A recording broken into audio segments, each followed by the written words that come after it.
देश के केंद्रीय गृह मंत्री अमित शाह का हरियाणा दौरा विपक्षी दलों को मुश्किल में डाल गया है। क्या हरियाणा में सरकार अपने पूरे 5 साल नहीं कर पाएगी? क्या हरियाणा विधानसभा को समय से पहले भंग किया जा सकता है? क्या हरियाणा में विधानसभा के चुनाव लोकसभा चुनाव के साथ होंगे? क्या विपक्षी दलों को लेकर के भाजपा ने बनाई है एक बड़ी और अहम रणनीति, जिसके तहत केंद्रीय गृह मंत्री अमित शाह की चाल में हरियाणा के मुख्य विपक्षी दल फंसते हुए नजर आ रहे हैं। दरअसल करनाल पहुंचे केंद्रीय गृह मंत्री अमित शाह के एक ऐलान से हरियाणा में सियासी हड़कंप मच गया है। अमित शाह ने संभावना जताई कि हरियाणा में लोकसभा चुनाव के साथ ही विधानसभा चुनावों को करवाया जा सकता है, और यदि ऐसा होता है, इसकी संभावना हो सकती है और ऐसा होता है तो फिर हरियाणा में विधानसभा को पहले भंग किया जाएगा। निश्चित रूप से सरकार अपने 5 साल पूरे नहीं कर पाएगी, क्योंकि लोकसभा चुनाव के ठीक 6 महीने के बाद हरियाणा में विधानसभा के चुनाव होते हैं, यानी 6 महीने पहले ही हरियाणा सरकार को भंग कर दिया जाएगा। दुष्यंत चौटाला के साथ साथ मुख्य विपक्षी दल कांग्रेस, इनेलो, आम आदमी पार्टी को भी बड़ा झटका लगेगा, क्योंकि भारतीय जनता पार्टी 1 साल पहले से ही इसकी तैयारियां शुरू कर चुकी हैं।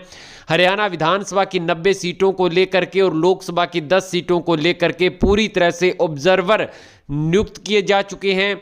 जीतने का पूरा मास्टर प्लान शुरू किया जा चुका है, और जिन सीटों पर कड़ा मुकाबला है या कड़ी टक्कर मिल रही है, वहां के लिए एक अलग रणनीति के तहत कार्य भाजपा हाईकमान पहले से ही कर रहा है।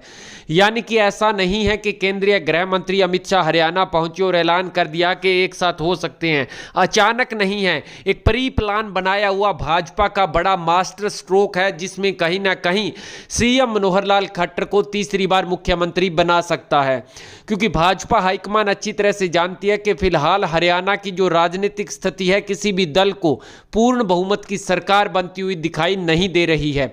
खिचड़ी सरकार बनेगी, और ऐसी स्थिति में जिस प्रकार से इनेलो और कांग्रेस नजदीक आ रही हैं, और यदि ऐसा होता है तो भाजपा को सत्ता से बाहर भी रहना पड़ सकता है। वो बात जजपा में नहीं है जो 2019 चुनाव में थी, यानी भाजपा अकेले मुकाबला करने के लिए तैयार है नहीं इतनी, जितनी 2019 और 14 में जनता का साथ था। तो भाजपा हाईकमान चाहता है कि प्रधानमंत्री नरेंद्र मोदी के नाम पर एक साथ चुनाव करवा लिए जाएं।